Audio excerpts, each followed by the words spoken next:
Good afternoon and welcome back. I'm Marcus Peter. Russia and modernity is nothing short of a political failure. No one could reject that reality. But despite Russia's political failures, its rich history has been a deposit of wisdom for Western art, philosophy, religion, religious thinkers. Key to this conversation is an individual named Alexsandr Solzhenitsyn. He's a Russian literary giant who lived in exile in the West for 2 decades, author of numerous works, especially, perhaps most noteworthily, the Gulag Archipelago. Joining me to examine his contributions to modern thought is Dr. David Deavel. David is someone I consider a good friend. He is Associate Professor of Theology at the University of St. Thomas in Houston, Texas, senior contributor at the Imaginative Conservative. His paperback edition of Solzhenitsyn and American Culture, The Russian Soul in the West, is edited with Jessica Hooten Wilson, and it's now available in paperback. David, great to speak with you again. How are you? I'm doing well. Thanks for having me on. Oh, always a joy to reconnect with you, and we're in for a treat, I know that. So, Solzhenitsyn, I think if we talk about Russian literature and Russian thought, a few big names come to mind. I think right up there you'd have Tolstoy and Dostoevsky. Solzhenitsyn, as gargantuan as his contribution is, doesn't seem to be as popular. I wonder if that's a good place to begin. Yeah, I think so. He's somebody who was popular very early on when his work started to leak out of Soviet Russia in the 1960s. People in the West were very excited about him, and he won the 1970 Nobel Prize in Literature. When he was exiled to the West and he ended up settling in Vermont, he began to speak out, and he became less popular in the West, in part because he was a critic of us. He always said that that you can't trust the yes man, and he was not going to be anyone's yes man, even if he was a visitor. And he was really quite frank with us that the modernity that they experienced in Russia was different in kind, or different in degree, but not in kind from what we've been experiencing here, and that we have the same problems here in the West, even here in the United States, that they did in Russia. Namely, as he said in his Templeton address in 1982, that men have forgotten God. That Templeton address it's one of those texts I go back to when I get so swamped with the work of looking at culture and society and human flourishing. And it's such a grounding, sobering reality that this is why we ought to do what we do, lest we lose sight of that central compass. That's right. He pointed there. Solzhenitsyn was not a theologian, and he never claimed to sort of speak as an official theologian, even though he had come back to his Orthodox Christian faith while he was in the Gulag. He didn't claim to speak as a theologian, but he claimed to speak as a writer, a kind of prophet, one who was nevertheless speaking for the truth about God and conscience. And that's what he pointed to in the Templeton address, that modernity is a really tricky thing. It's a very difficult curve to navigate in the image that he liked to use. And he said we can't actually navigate that curve without crashing if we leave behind God and the knowledge of God that all of us, whether baptized or not, have in that deepest part of us in conscience. Okay, so you highlight that reality of conscience. But you also mentioned he's not a theologian. You would surprise the best of us, though, because his theological musings are spot on. One of the things I want to ask you to speak to also, David, is it's so easy to reduce him to the category of an anti-communist dissident. Sure, he had a real disdain for communism, but please share with us why it would be fallacious to put him in that category. Well, I think that we can say that he certainly was an anti-communist dissident, but that's not the identity that he had. He really believed that he was a literary artist. Mm-hmm. And in the great Russian tradition, you mentioned Dostoevsky and Tolstoy. There are many other greats, particularly in the 19th century. Their notion of a writer was not just somebody who entertains or makes money by the pen, or even somebody who kind of instructs in a general way, but really a true literary artist is somebody who is trying to speak the truth, through words. And that's what he always considered his task to be, a kind of prophetic one that would speak out that truth about God and about the nature of what it really means to be human in the face of the Soviet notion that we are just basically empty cogs who have to obey the state.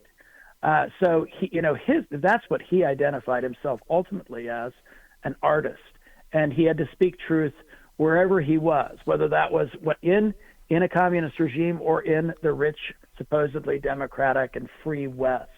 And he did so to the best of his ability, sometimes to the annoyance of the people who were originally for him. That's a very delicate way of phrasing that last sentence. You're so right, though. So I want to go back to something you said in the middle of your answer. This whole concept of all of this is because men have forgotten God. This is a man who made himself well acquainted with the great deconstruction of the good of Russian society. He knew the gulags. And for him, however, the gulag wasn't a strictly Soviet problem. He saw it as the chickens coming home to roost for a civilization that casts God out of the public sphere. That's right, and it becomes a kind of a prison.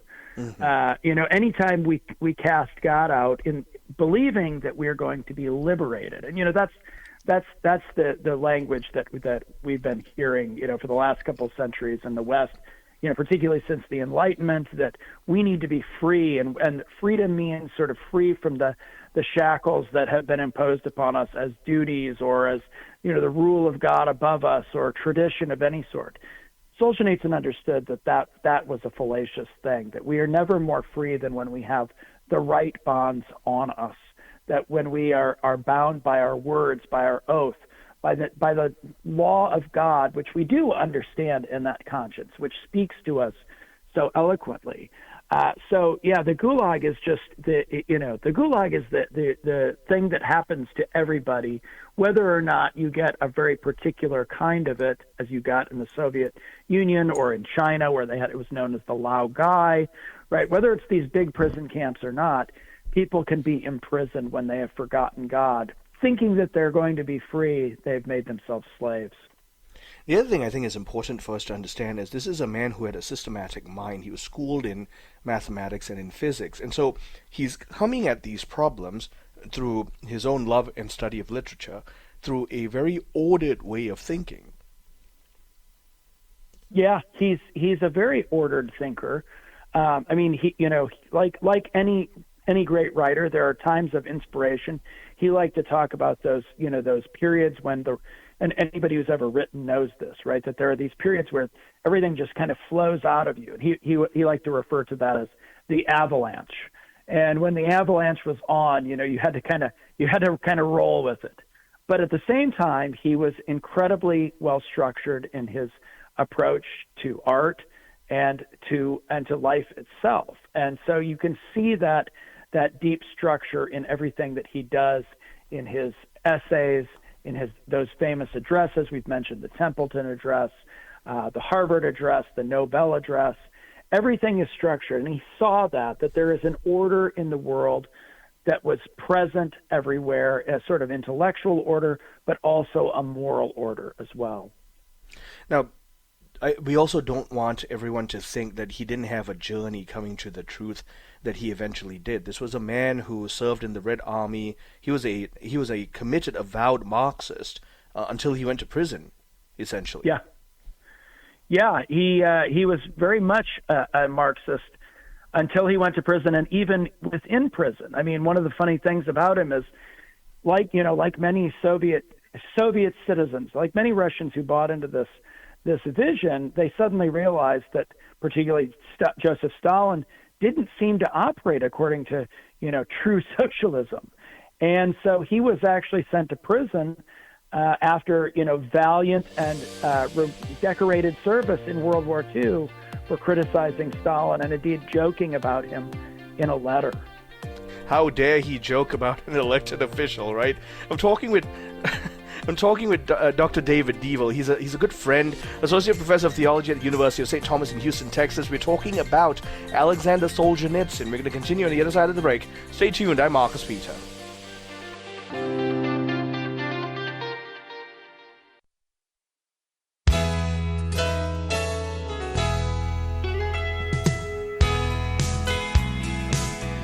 Good afternoon and welcome back. I'm Marcus Speed. I'm talking with Dr. David Paul Deavel, Associate Professor of Theology at the University of St. Thomas in Houston, Texas. He's also Senior Contributor at the Imaginative Conservative.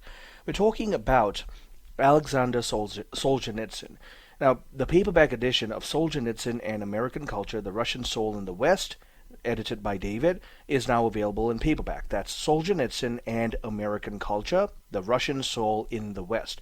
Now, I read through this work, and I greatly encourage all of us to pick it up because it's a very accessible and, frankly, realistic read of an outsider's perspective, so to speak, on the reality of culture and how much we can glean from his wisdom, reality of American culture.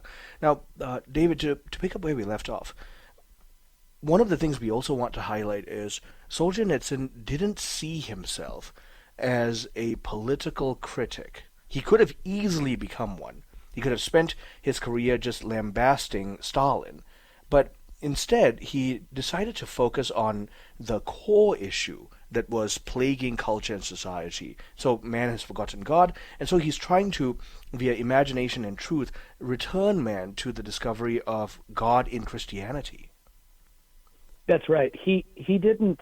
Even you mentioned one of his great works. They're usually called his great cathedrals. One of them is the Gulag Archipelago, about 2,000 pages worth of testimony and remembrance and reflection. Sometimes bitter and sardonic criticism of that Gulag system, that system of prison camps that were set up all over the Soviet Union to take in people who had made jokes about Stalin and had criticized in any way, or had even just stood in the way of the Soviet Union. That work itself has plenty of politics. There's always a political angle in the sense that, right, politics is about how do we live together in human community on this side of the Jordan River. He's political in that sense, but he's not focused on the political mechanisms, even if he does speak to them at times. He's focused on the basic questions of what it means to be a human being under God, and of that discovery of conscience, that I mentioned. But for him, that was how he made his way back to Christian belief, and he depicts in many of his works the Christians who were already Christians when they were there as the sort of the true heroes. He wrote, many people don't know this, but he wrote poetry, particularly in the 1950s. And if I could just read you one of my favorite poems by him, it's called Akathistus. Akathist, the kath part like chair, it's a standing prayer, still sung in the Orthodox Church. But it's a poem that he wrote about his experience of falling away from faith and coming back. And it goes like this. When did I scatter so madly all the goodness, the God-given grains? Was my youth not spent with those who gladly sang to you in the glow of your shrines? Bookish wisdom, though, sparkled and beckoned, and it rushed through my arrogant mind. The world's mysteries seemed within reckon, my life's lot like warm wax in the hand. My blood seethed, and it spilled, and it trickled, gleamed ahead with a multi-hued trace. Without clamor, there quietly crumbled in my breast the great building of faith. Then I passed betwixt being and dying. I fell off and now cling to the edge, and I gaze back with gratitude, trembling on the meaningless life I have led. Not my reason nor will nor desire blazed the twists and the turns of its road. It was purpose from high steady fire, not made plain to me till afterward. Now regaining the measure that's true, having drawn with it water of being, O great God, I believe now anew, though denied, you were always with me. Incredibly powerful account of his conversion, right? Purpose from high, steady fire, even though he had taken his bookish arrogance and rejected God, now he understands that God was with him anew, and he takes the title, right, from the standing prayer of the Eastern Church. Incredible stuff. It truly is. In fact, I almost wanted to ask you to not stop, because, David, I guess with the exception of you and a handful of others, no one writes that way anymore. No.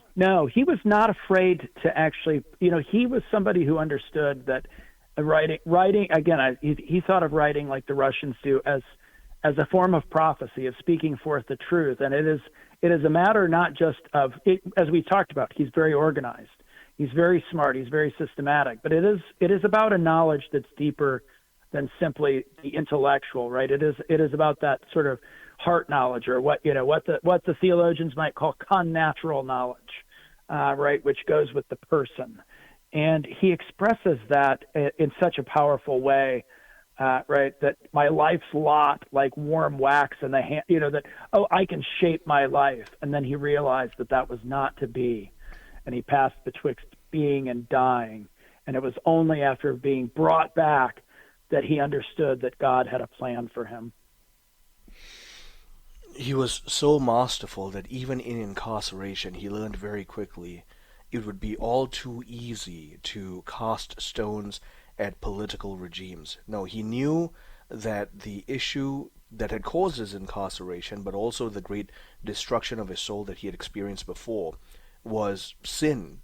So if you'll allow me to quote from him as well, the line separating good and evil passes not through states, nor between classes, nor between political parties either, but right through every human heart. That's right.